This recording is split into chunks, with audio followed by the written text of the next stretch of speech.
I'm Greg Eaton, a public safety professor with Purdue Global. Hurricane season began on July 1st. It continues through November 30th. Interestingly enough, for this year, we're just past the point of the most active part of the hurricane season. August 20th is usually a benchmark of that day. We have seen over the last couple of years that active part of the season has moved more into September, October. So the most active season is upon us right now. This is an above normal forecast for this hurricane season, so the next several weeks will be key to be watching the hurricane activity across the country and coming from the Atlantic. This is an above normal forecast for this season. So far there's been 5 storms, 5 named storms, 3 of which have been hurricanes, and 1 of those already has been a major hurricane in Hurricane Beryl. So with that hurricane above normal forecast, there's 17 to 25 named storms is what's predicted.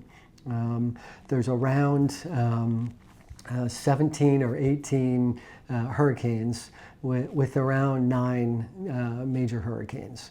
So it's not time to rest and think hurricane season is past. It's time to be prepared. And this is really a call to action to get preparing for what very well could be a very active hurricane season.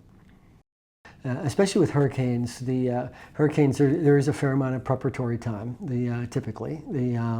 And so evacuation orders, sheltering, and what communities need to evacuate is just a key part of that planning process. And like anything with planning, know the risks.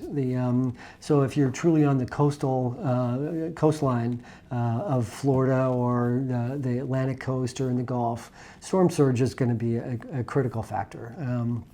Flooding is the biggest impact of hurricanes. So knowing where you are, and if you're in those flood-prone areas, you really do have to take action quickly.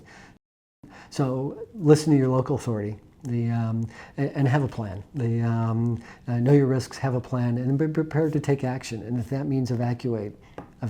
Don't be part of the response. Don't be part of the first responders having to help you. Be proactive enough to avoid that situation, but be part of the recovery.